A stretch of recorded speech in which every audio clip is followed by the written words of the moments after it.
আমি ধর্মমতি বানাচ্ছি এটা নিয়ে সমালোচনা করছি না, তিনি একজন কট্টর লামাযহাবী। কিন্তু যদি আমাদের ইসলামিক ফাউন্ডেশনের কোন বইয়ে অথবা আমাদের দেশে আবহমান কাল থেকে হাজার বছর থেকে যে নামাজ চলে আসছে, যে ইবাদত চলে আসছে, যে দিন চলে আসছে, এগুলা যদি পরিবর্তন করার চেষ্টা করেন, মাননীয় প্রধানমন্ত্রী আপনার দৃষ্টি আকর্ষণ করছি, জাতীয় মসজিদে সবার আগে জাতীয়ভাবে বাহাস হবে ইনশাআল্লাহ। ওদিকে 100 জন থাকবেন, এক রাজাউল করিম আপনার যথেষ্ট ইনশাআল্লাহ। 100 জন আনবেন, এক রাজাউল করিম আপনার যথেষ্ট ইনশাআল্লাহ ঘোষণা দিচ্ছি।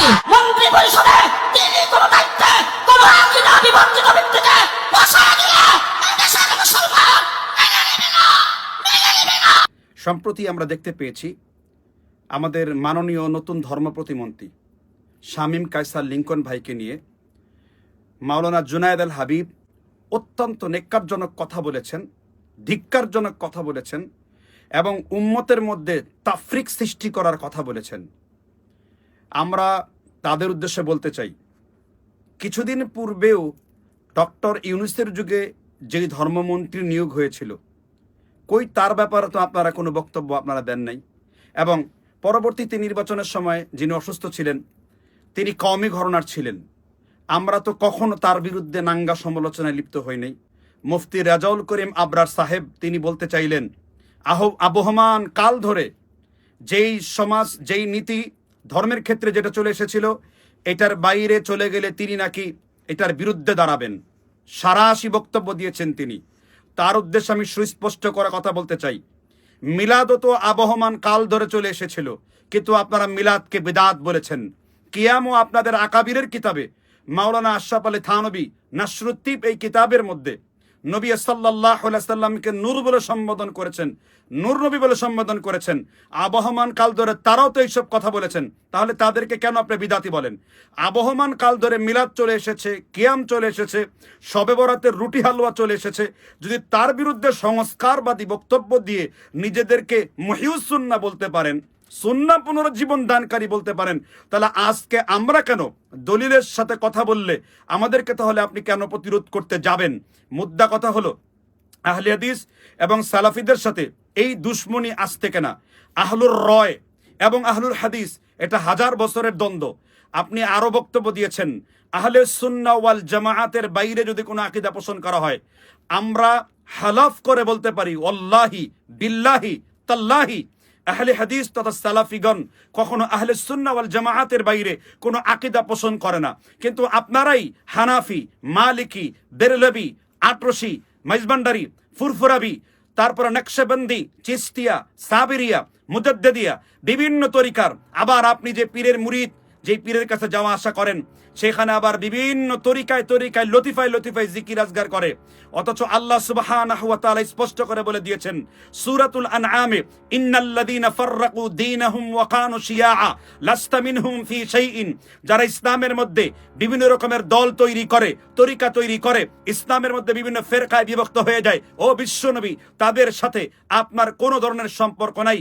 এই আয়াতের ব্যাখ্যায় সূরাতুল আনআমের 159 নম্বর আয়াতের ব্যাখ্যায় আম্মা জান আয়েশা সিদ্দিকা রাদিয়াল্লাহু আনহাকে প্রশ্ন করেছেন আল্লাহ রাসূল সাল্লাল্লাহু আলাইহি সাল্লামকে, হে আল্লাহর রাসূল, এই যে বিভিন্ন রকমের দল তরিকা চালু করে তারা বিভিন্ন দলে বিভক্ত হয়ে গেল, এরা কারা? আল্লাহ রাসূল স্পষ্ট করে বলেছেন, ইবনে মাজার কিতাবুত তাফসীর অধ্যায়ে হাদিস এসেছে, তারা হলো হুম আসহাবুল বিদআই হুম আসহাবুল আহওয়াই, তারা প্রবৃত্তির অনুসারী, তারা বিদআতের অনুসারী। আল্লাহ রাসূল বলেছেন, কান খাড়া করে শুনুন, সমস্ত বেদাতীদেরকে বলতে চাই, যারা বেদাতকে লালন করে, বেদাতের সাথে সম্পর্ক রাখে এবং বাতিল ফেরকায় বাতিলা, তাদেরকে সুস্পষ্ট করে বলতে চাই, আল্লাহর রাসূল সাল্লাল্লাহু আলাইহি ওয়াসাল্লাম বলেছেন, আনা মিনহুম বারিউন ওয়া হুম মিন্নি বুরাউন, তারাও রাসূলকে ছেড়ে দিয়েছে আর রাসূলও তাদেরকে ছেড়ে দিয়েছে। সুতরাং আবহমান কাল ধরে বিদআতের বিরুদ্ধে যদি আপনি বলতে না পারেন, আহলে হাদিসরা হিম্মত হারায় নাই। সুতরাং আবহমান কালের দলের দোহাই দিয়ে কোরআন এবং সহিহ হাদিসকে দাফন দেওয়া যাবে না।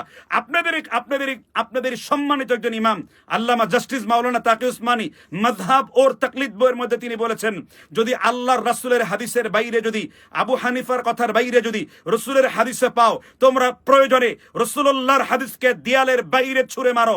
ইমাম আবু হানিফার সুন্নতকে আঁকড়ে ধরো। আমরা এমন কথাটা বলি নাই, যদিও আমরা সবসময় কথা বলে এসেছি।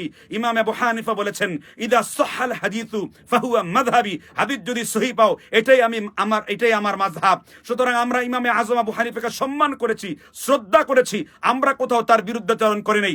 তারপর আপনি বলেছেন তাদেরকে ধরে রেজাউল করিম আপনার জাতীয় মসজিদ বাইতুল মুকাররমের মধ্যে তিনি নাকি একাই বাহাস করেছেন, এখনো আহলে হাদিসরা মৃত্যুবরণ করে নাই। সানুল অমৃতসরী উত্তর শরীর এখনো জীবিত রয়েছে, এখনো আহলে হাদিসরা মৃত্যুবরণ করে নাই। আল্লামা নাজির আহমেদ দেহলভির উত্তর শরীরা এখনো জীবিত রয়েছে, নওয়াব সিদ্দিক হাসান খান বুপালির উত্তর শরীরা এখনো জীবিত রয়েছে, আল্লামা আব্দুর রহমান মোবারকপুরীর উত্তর শরীরা এখনো জীবিত রয়েছে, আল্লামানী রহমতুল্লাহর উত্তর শরীরা এখনো জীবিত রয়েছে, জুবাইর আলী জায়ের উত্তর শরীরা এখনো জীবিত রয়েছে। আমরা হিম্মত হারাই নাই। জাতীয়ভাবে বসার পূর্বে মনে আছে কিনা ফেজ দাবি বলে আপনার সাথে আমার একটা বিতর্ক হয়েছিল, সেই বিতর্কে আপনি কথা বলতে বাধ্য হয়েছেন আমার আকাবির করলেও হারাম, আমার পীর করলেও শিরক। আমরা গুপ্তাঙ্গের মাথায় আলিফ লাম মিম লজ্জাস্থানে তাবিজ বাঁধতে বলি নাই। আপনাদের আকাবিরের কিতাবে লেখা আছে সেই কুত্তার ল্যাস কোমরের মধ্যে বাঁধলে কি কি যেন হবে, পুরনো কথা আমি মনে করিয়ে দিতে চাই না। আপনার সেই দিন কি বেহাল দশা হয়েছিল এটা জাতি দেখেছে, এবং আপনার আকাবিরকে নিয়ে এটা কয়েক মাস পর্যন্ত হাসি তামাশা হয়েছে। এই জন্য আপনার ভাই বলবো যে এই সমস্ত ধমক দিয়ে আপনি সত্যকে কখনো আড়াল করতে পারবেন না। আপনারা অতীত যুগে যখন নাস্তিক মার্কা, মুরতাদ মার্কা, মাজারপন্থী মার্কা কোনো ব্যক্তি ধর্ম মন্ত্রণালয়ে গিয়েছে, ধর্মমন্ত্রী হয়েছে, তার বিরুদ্ধে আক্রমণ করে নাই। কিন্তু এখন যেহেতু আপনাদের হাতে ঘা লেগেছে, এই জন্য আমরা বলেছি যে আহলে রায়ের সাথে আহলে হাদিসের দুশ্মনী জনম ছিল। তারপরও আপনার বিভিন্ন দাওয়াতে আমরা সেই জায়গায় গিয়েছি, আপনার প্ল্যাটফর্মে গিয়েছি কেন? উম্মতের বৃহৎ ঐক্যের স্বার্থে। আমি স্পষ্ট করে বলতে চাই, আহলে হাদিসরা কোনো বাতিল ফেরকা না যে আপনার মতো এক আবরারের কথায় আহলে হাদিসের সূর্যাস্ত হয়ে যাবে। আহলে হাদিস এমন একটি ফেরকা, কিয়ামত পর্যন্ত আব্দুল কাদের জিলানী বলেছেন যত বাতিল মতদর্শ হবে সকল বাতিল মতদর্শের উপরে আহলে হাদিসরা ছিল, থাকবে। সালাফিদের তৈরি হয়েছে সকল বাতিলকে রদ করার জন্য। ইনশাআল্লাহ যে আওয়াজ চারদিক থেকে উঠেছে, এই আওয়াজ আপনি বন্ধ করতে পারবেন না। নাসরুম মিনাল্লাহি ওয়া ফাতহুন কারীম, সহায়তা আল্লাহর পক্ষ থেকে আসে, বিজয় আল্লাহর পক্ষ থেকে আসে। ইকবালের কথা বলে শেষ করতে যায়, আগার হো যায় ফির হাম মে ইব্রাহিম কা ইমা পয়দা, আগ মে হো সকতা হ্যায় ফির আন্দাজে গুলিস্তা পয়দা। যেই আলোর মশাল জেগে উঠেছে বাংলাদেশের অলিতে গলিতে, ইনশাআল্লাহ সংসদ ভবনে সে আলোর মশাল করবে। একদিন আপনার প্রতিষ্ঠানে, আপনার এলাকায়, আপনার সিলেট এলাকায়, আপনার দেওবন্দীদের ঘরনায় অসংখ্য ব্যক্তি যারা সালাফি হয়ে যাবে। আমরা একসময় দেওবন্দি ছিলাম, আমরা সালাফি হয়ে গেছি। আপনিও লেখাপড়া করেন, সালাফি হবেন। সুতরাং আপনি এই কথা বলবেন না জাতীয় মসজিদে বাহাজ করলে। আমরা যদি জাতীয়ভাবে ডাক পাই, আমরাও আপনার সেখানে কিতাবাদি নিয়ে, দলিল নিয়ে আমরা উপস্থাপন করব। অতীতের জাতি জানে, সুতরাং নতুন করে কথা বলার কোনো প্রয়োজন নাই। সময়ের অপেক্ষা আসুক। আল্লাহ সুবহানাহু ওয়া তাআলা যেন আমাদের ধর্মমন্ত্রীকে কেন্দ্র করে, প্রতিমন্ত্রীকে কেন্দ্র করে যে কথাগুলো আপনারা গুলজুগ সৃষ্টি করছেন, আল্লাহ আপনাদেরকে হেদায়েত দান করুক। আহলে হাদিসরা চুপসে যাবে না, সালাফিরা চুপসে যাবে না। অবশ্যই আমাদের প্রস্তুতি রয়েছে। দেশবাসী যে কোনো সময় যে কোনো জায়গায় ডাকলে আল্লাহর এই গোলাম সেটার জন্য প্রস্তুত রয়েছে। আল্লাহ সুবহানাহু ওয়া তাআলা আমাদেরকে সত্যের পথে থাকার তৌফিক দান করুক। ওয়াকুল জা আল হক ওয়া যাহাকাল বাতিল ইন্নাল বাতিলা কানা যাহুকা। এসেছে সত্য আর বিলুপ্ত হয়েছে মিথ্যা। সত্য তো সত্যই আর মিথ্যা তো মিথ্যাই। আল্লাহ অবশ্যই সত্যর সাথে রয়েছেন।